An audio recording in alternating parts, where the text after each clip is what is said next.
నమస్తే అందరికి. Welcome back to my YouTube channel. మీరు గనుక నా ఛానల్‌ని ఫస్ట్ టైమ్ చూస్తుంటే లైక్, షేర్, సబ్స్క్రైబ్ అనేది చేసుకోవడం మర్చిపోకండి. అండ్ ఆల్రెడీ సబ్స్క్రైబ్ చేసిన వాళ్ళైతే thank you so much for supporting. ఈ వీడియో ఏంటంటే నేను సప్త శనివారాల వ్రతం చేసుకున్నప్పుడైతే లాంగ్ వీడియోస్ ఎక్కువగా పోస్ట్ చేయలేదనమాట. ఇది సిక్స్త్ వీక్‌లో చేసుకున్న పూజా విధానం అనమాట. సో, నాకైతే ఫిఫ్త్ వీక్‌లో అయితే ఈ బ్లాక్ కలర్ ఐడియల్ ఉందిగా స్వామివారిది నాకైతే అదొచ్చింది. చాలా అంటే చాలా హ్యాపీ అనిపించిందనమాట. సో, ముడుపు గురించి పూజ ఎలా చేసుకోవాలి? ఎవరు చేసుకోవాలి? ఏ టైంలో చేసుకోవాలి? అన్నీ ఇన్ డీటెయిల్‌గా ఇదే వీడియో అనమాట. ఫైనల్ వీడియో కూడా.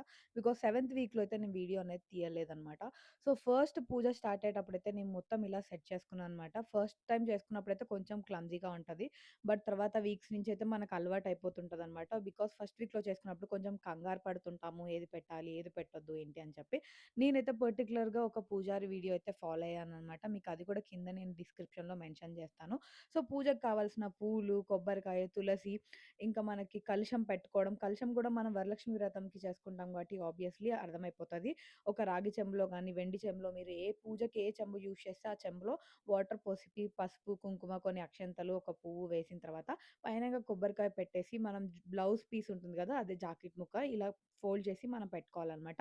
అండ్ మీకైతే అమ్మవారి విగ్రహం ఉంటే విగ్రహాలు పెట్టుకోవచ్చు. లైక్ నేను పెట్టుకున్నాను కదా! నాకైతే వెండి విగ్రహాలు ఉండడం వల్ల అమ్మవారిది, ఇంకా గణపతిదైతే నేను 2 కూడా విగ్రహాలకే పూజ, అభిషేకం 2 చేశాననమాట. అండ్ ఇక్కడొచ్చేసైతే మెయిన్ పార్ట్ పంచామృతాలైతే ఖచ్చితంగా ఉండాలి. బికాజ్ అభిషేకం చేయడానికి. అండ్ ఇలా మనం పాత్ర కూడా ఉండాలనమాట ఒకటి. అండ్ బనానాలు, కొబ్బరి, ఇంకా బెల్లం అని ఉండాలి. గంట, ఇంకొక చెంబులో రాగి చెంబులో వాటర్ గూడా ఉండాలి. కలశం చేసుకోవడానికి, కలశ పూజ చేసుకోవడానికి ఇది ఇంకో కలశం అనమాట.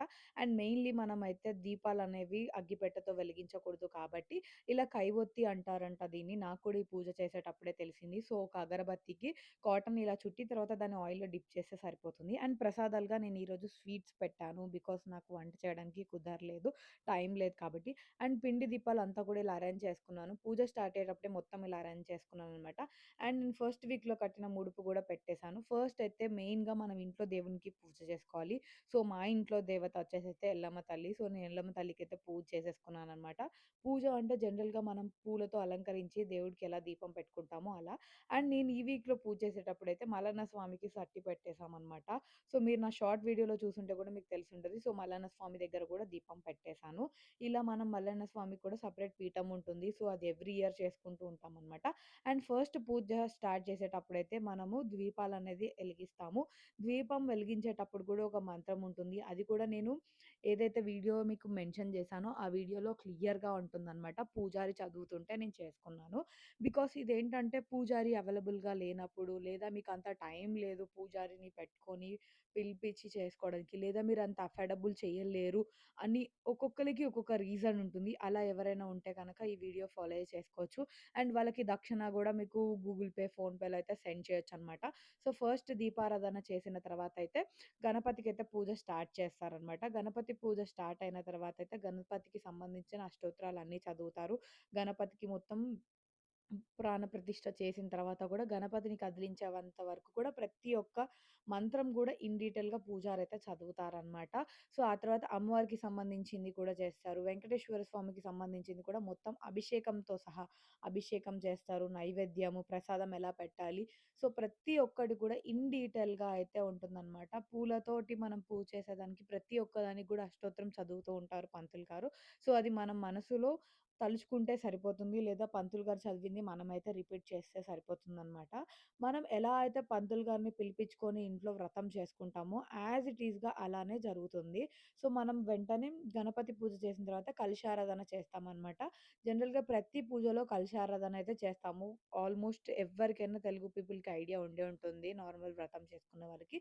కలశారాధనలో అయితే గంగా, యమున మొత్తం నర్మదా నదులన్నిటిని గూడా మనం ఆ కలశంలోకి పిలిపించుకోవడం అంటారు కదా! మీకు ఏ లాంగ్వేజ్‌లో చెప్పాలో నాకు కరెక్ట్‌గా అర్థం అవ్వట్లేదు గానీ, కలశారాధన అని అయితే అంటారు దీన్ని. సో, అన్ని నదులు దాంట్లో మనం ఉన్నట్టుగా భావించి పూజ చేస్తాము. దానికి మంత్రం చదువుతారనమాట. సో, ఇక్కడ ఆ మంత్రాలు ఫాలో అయ్యే నేను చేస్తున్నాను. అండ్ నాకు హ్యాపీ మూమెంట్ ఏందంటే, ఇది సిక్స్త్ వీక్ అయిపోయిన తర్వాత సెవెంత్ వీక్ నేను పూజ చేసుకునేటప్పుడైతే నాతో పాటు మా అమ్మ పెద్ద మరదలతో కూడా చేయించాను. బికాజ్ వాళ్ళు హైదరాబాద్‌కొచ్చారు. హైదరాబాద్‌కొచ్చారు కదా అని చెప్పి తను "నేను పూజ చేస్తానక్క నాతో పాటు కూర్చుంటాను అని చెప్పి అనిందనమాట. She is just sixth class అమ్మాయి. సో, తనెంత ఓపికగా ఆల్మోస్ట్ నాతో 1 ½ అవర్ కూర్చొని పూజ చేసింది. షీ ఫెల్ట్ వెరీ హ్యాపీ అనమాట. సో, ఎందుకు చెప్తున్నానంటే ఈ పూజ అనేది పిల్లలు, పెద్దలు ఎవ్వరైనా చేయొచ్చు. అన్‌మ్యారిడ్, మ్యారిడ్ చాలా పెద్దవాళ్ళైనా చేసుకోవచ్చనమాట. వాళ్ళ ఓపికతో ఉంటుంది. సో, ఓపికతో మాత్రం మనమైతే కూర్చొని చేసుకోవచ్చు ప్రశాంతంగా. అండ్ ఈ పూజ అనేదేంటంటే బ్రహ్మ ముహూర్తంలో చేసుకుంటే చాలా అంటే చాలా మంచిదంటారు. బట్ బ్రహ్మ ముహూర్తంలో ఈ పూజ అని కాదు, ఏ పూజలు చేసుకున్నా చాలా మంచిది. మనం బ్రహ్మ ముహూర్తం అంటే మార్నింగ్ ఎర్లీ మార్నింగ్ అనమాట. సూర్యోదయం అవ్వక ముందుకే చేసుకోవాలి. అండ్ ఈ పూజ మార్నింగ్ అండ్ ఈవినింగ్ చేసుకోవచ్చు. మార్నింగ్ కుదరని వాళ్ళు ఈవినింగ్ కూడా వ్రతం చేసుకోవచ్చు అని చెప్పి నేను ఫాలో అయిన పంతులు గారైతే చెప్పారు. ఇది నేను చెప్పింది కాదు. అండ్ మార్నింగ్ పూజ చేసుకున్న వాళ్ళైతే ఈవినింగ్ మళ్ళీ పిండి దీపాలు పెట్టాలా అని అంటున్నారు. ఈవినింగ్ పిండి దీపాలైతే పెట్టనవసరం లేదు. ఈవినింగ్ నార్మల్‌గా దేవుడికి పూజ చేసేసుకొని, మీకు వీలైతే మాత్రం టెంపుల్‌కి వెళ్ళొచ్చనమాట. మీకు దగ్గరలో వెంకటేశ్వర స్వామి టెంపుల్ ఉంటే టెంపుల్‌కి వెళ్ళొచ్చు. లేదు మీకు వర్క్ పరంగా గానీ, ఏదైనా ఇంట్లో పరంగా గానీ కుదరపోతే ఇంట్లో దీపం పెట్టుకొని స్వామివారి దగ్గర కొద్దిసేపు ధ్యానం చేసుకుంటే చాలా మంచిదనమాట. మీకు ప్రశాంతతగా, పీస్‌ఫుల్‌గా ఉంటుంది. అండ్ ఆ తర్వాత పిండి దీపాలు చాలామంది ఏం చేయాలి అని అడుగుతున్నారు. పిండిలో కొంతమందేంటంటే ఆ ఒత్తులన్నీ తీసేసిన తర్వాత పిండి అనేది అరటిపండు, బెల్లం, ఇంకా బియ్యపు పిండి, మిల్క్‌తో చేశారు కాబట్టి ఆవులకి ప్రసాదంగా పెట్టొచ్చు అని చెప్పారు. బట్ నేనేంటంటే ఆవులకైతే ప్రసాదంగా పెట్టలేదు. బికాజ్ నేనిక్కడ కుంకుమ, గంధం అన్నీ పెట్టాను కదా! సో, కుంకుమ కూడా మనకి ఈసారి కుంకుమ గానీ, గంధం కానీ ఏది ప్యూర్‌గా దొరకట్లేదు. So, in case of chemical ఉండొచ్చు. అండ్ మళ్ళీ మనం పెట్టిన ఈ దీపం వల్ల అయితే మొత్తం చుట్టూరా బ్లాక్‌గా గూడా అవుతుంది. పిండి దీపాలంతా బ్లాక్‌గా గూడా అవుతున్నాయి కదా! సో, అది గూడా కొంచెం కెమికల్ స్ప్రెడ్ చేస్తదేమో, ఎందుకులే అని చెప్పి నేనైతే పెట్టలేదనమాట. అవన్నీ కూడా తీసేసి నేనైతే మా ఇంటి దగ్గరలోనైతే చెరువులో అయితే నిమజ్జనం చేసేసాననమాట. ప్రతి ఒక్కటి నేను ఎవ్రీ డే మేము చేసుకున్న పూలు అంతా గూడా తీసేసి దేవుడి దగ్గర వాడినవన్నీ కూడా మేమైతే నిమజ్జనం చేస్తాము వాటర్‌లో. సో, వాటర్‌లో అయితే నిమజ్జనం చేసేసామనమాట. పూలు ఇవన్నీ కూడా కెమికల్స్ కాదు కదా అంతగనం. సో, వాటర్‌లో అయితే నేను వేసేసాను. అండ్ ఆ తర్వాతయితే ఇక్కడ మనము గణపతికి పూజ అయిపోయిన తర్వాత, కలశారాధన అయిపోయిన తర్వాత స్వామివారికైతే పూజ స్టార్ట్ చేస్తున్నాము. అండ్ మనం ఫోటోకి చేయొచ్చు, ఐడియల్‌కి చేయొచ్చు. ఫోటో పెట్టుకున్న తర్వాత మీరెందుకు ఇలా విగ్రహం పెట్టుకొని విగ్రహానికి చేస్తున్నారంటే, మనం అభిషేకం చేసుకోవాల్సుంటుంది. పంచామృతాలతో అయితే మనం అభిషేకం చేస్తాం గదా! సో, ఫోటోకైతే చేయడానికి కుదరదనమాట. మీ దగ్గర ఒక చిన్న ఐడియల్ ఉంటే పెట్టుకోండి. For safe side. ఎందుకంటే అభిషేకం అనేది మనం ఫోటోకి అసలు చేయలేము. సో, నా దగ్గరైతే వెంకటేశ్వర స్వామిది ఇలా ఐడియల్ ఉందనమాట. మా మదర్ తీసుకున్నారు ఒకప్పుడు. సో, నేను అన్నీ కూడా వెండి ఐడియల్సే యూజ్ చేశాను.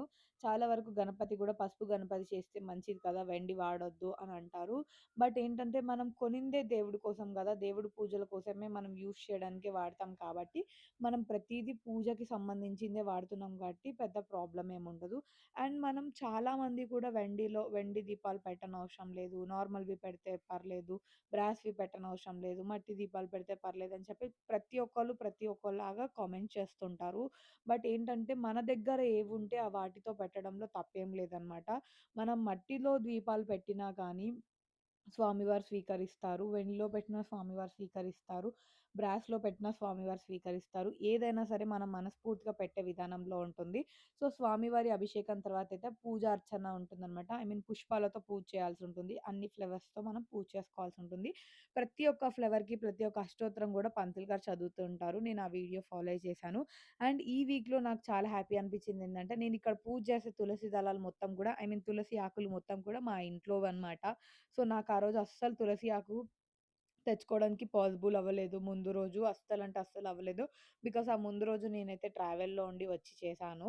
ఇంకా ఆ తర్వాతయితే నాకేం చేయాలో అర్థం కాలేదు. మా మదర్ అయితే పూజకు సంబంధించినవన్నీ తెచ్చిచ్చారు. కానీ తులసి ఆకులు అస్సలు దొరకలేదంట. బికాజ్ మనకి టెంపుల్స్ ఆల్మోస్ట్ 8 కల్లా క్లోజ్ అయిపోతున్నాయి. సిటీలో ఉండే వాళ్ళకి అర్థమై ఉంటది. ఆల్మోస్ట్ 8 కల్లా అయితే మీకు అన్నీ క్లోజ్ చేస్తున్నారు. ఆ తర్వాతయితే దర్శనాలు జరుగుతున్నాయి గానీ, అంతగా అయితే జరగట్లేదు.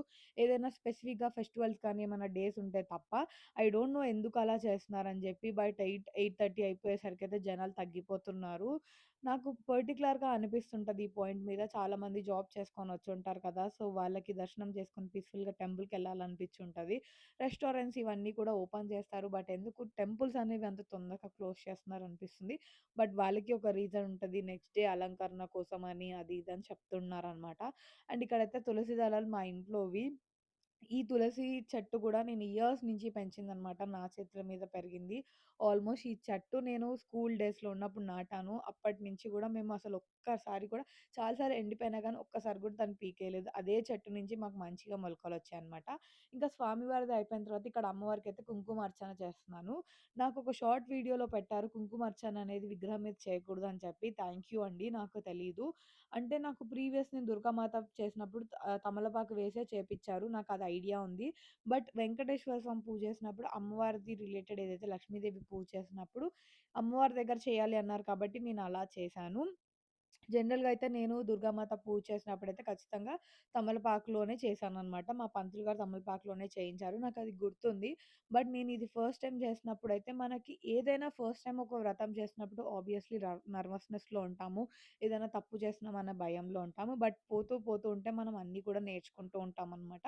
సో, అమ్మవారిది మొత్తం కూడా కుంకుమార్చన కంప్లీట్ అయిపోయిన తర్వాత మనమైతే ఈ పిండి దీపాలనేది వెలిగించుకుంటామనమాట. స్వామివారికి నైవేద్యం అని సమర్పించిన తర్వాత.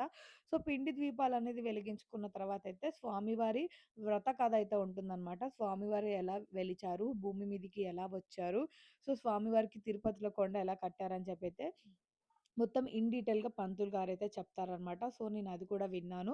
ప్రతి వీక్‌లో, ప్రతి డేస్‌లో మనకి స్టోరీ తెలిసినా గూడా 7 డేస్ కూడా నేను ఆ స్టోరీ అనేది విన్నాను. 7 డేస్ కూడా స్టోరీ చాలా క్లియర్‌గా గూడా విన్నాననమాట.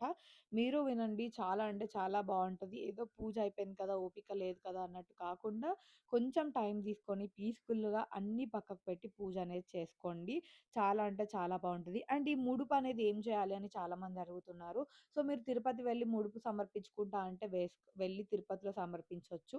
లేదా మీ చుట్టుపక్కన ఉన్న టెంపుల్‌లో అయితే సమర్పించొచ్చు. నేనైతే ఖచ్చితంగా లేట్ అయినా తిరుపతిలోనే ముడుపనేది వేస్తానని మొక్కుకున్నాను. సో, వెంటనే నెక్స్ట్ వీకే వెళ్ళాలి అండ్ వెంటనే పూజ అయిపోగానే వెళ్ళాలి అని అలా ఏం లేదండి.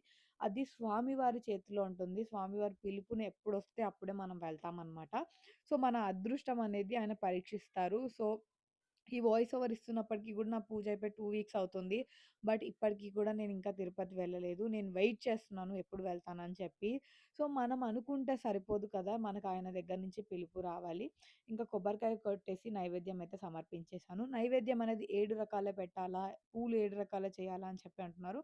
కొంతమంది అన్నీ 7, 7 ఉండాలి అంటున్నారు. స్వామివారికి 7 అనే సంఖ్య అనేది చాలా ఇష్టం అని చెప్పి అందరికీ తెలుసు. 7 కొండల మీద ఆయన ఉంటారు అని చెప్పి తెలుసు. 7 ద్వీపాలు ప్రతి ఒక్కటి కూడా ఆయనకి స్వామివారికి 7 అంటే ఇష్టమని తెలుసు. సో, 7 నైవేద్యాలు పెట్టడంలో తప్పు లేదు. 7 రకాల పూలతో పూజ చేయడంలో తప్పు లేదు. ఇలా ఏవైనా 7కి సంబంధించిన వాటితో చేయడంలో అస్సలు తప్పు లేదు. బట్ ఏంటంటే ప్రెజెంట్ సిట్యుయేషన్‌లో జాబ్స్ వల్ల కానీ, ఇంట్లో సిట్యుయేషన్స్ వల్ల కానీ, వాళ్ళకి టైం లేక కానీ 7 ప్రసాదాలనేవి చేయలేకపోతున్నారు. సో, మీకు తోచినంత మీకు ఏది చేయగలిగితే మీరది చేయండి. బట్ మీకు చేయగలుగుతారు, మీకు చేసే అంత ఉన్నప్పుడు ఖచ్చితంగా టైం తీసుకొని 7 ప్రసాదాలు కానీ, స్వామివారికి నచ్చిన లడ్డూలు కానీ చేసి సమర్పించుకోండి. చాలా అంటే చాలా మంచిది. అండ్ పూజ అంతా అయిపోయిన తర్వాత అయితే పంతులు గారు ఒక మంత్రం చదువుతారు. అది మీరు చదువుకొని మమ అనుకోని లెంపలేసుకోండి. బికాజ్ మనం చేసిన పూజలో ఏదైనా తప్పు ఉంటే కానీ తెలిసి తెలియక ఏదో తప్పులు చేసుంటే క్షమించమని కోరుతామనమాట. ఇంకా మోర్ ఓవర్ పూజ అనేది మనశ్శాంతిగా మనసు పెట్టి పూజ చేసుకోండి. ఇంకా జుట్టు విరపోసుకున్నారు, క్లిప్ పెట్టుకున్నారు, పూలు పెట్టుకోలేదు, బ్లాక్ డ్రెస్ వేసుకోవద్దు అలా ఏం లేదండి. ప్రతి ఒక్కళ్ళకి ప్రతి ఒక్క రీజన్ ఉంటుందనమాట. మీరు అవన్నీ చూడకుండా స్వామివారికి ఎలా పూజ చేసుకోవాలి అని మనస్ఫూర్తిగా పూజ అయితే చేసుకోండి. అండ్ మీకు నా పూజా విధానం ఎలా అనిపించిందో కామెంట్ సెక్షన్‌లో కామెంట్ చేయండి. లైక్, షేర్, సబ్స్క్రైబ్ చేసుకోవడం మర్చిపోకండి. సో, ఇలా నాకు 7 శనివారాల వ్రతం అయితే కంప్లీట్ అయిపోయింది. నేను మళ్ళీ 7 శనివారాల వ్రతం ఎప్పుడు చేయాలనైతే వెయిట్ చేస్తున్నాను. సో, అంతా స్వామివారిలో ఉందనమాట. థాంక్ యూ ఫర్ వాచింగ్ అనమాట. మీరు కూడా ఖచ్చితంగా మీకు పాసిబుల్ అయితే ఖచ్చితంగా వ్రతం చేసుకోండి. చాలా అంటే చాలా బావుంటది. ఏదో కోరికల కోసం కాదు, ప్రశాంతత వస్తుంది. లైఫ్‌లో ఒక చేంజ్ వస్తుంది. సో, నాకైతే చాలా అంటే చాలా పీస్‌ఫుల్‌గా అనిపించిందనమాట. సో, నా పూజా విధానం ఎలా అనిపించిందో కామెంట్ సెక్షన్‌లో కామెంట్ చేయడం మర్చిపోకండి. మోర్ వీడియోస్ కోసం అయితే నా ఛానెల్‌ని సబ్స్క్రైబ్ చేసుకోండి, లైక్ చేసుకోండి. And thank you for watching. ఇంతవరకు మీరు నా వీడియోలు చూసినందుకు, సపోర్ట్ చేసినందుకు. I am so happy. And once again, thank you so much for everyone. Please do like, share, and subscribe it to Telugu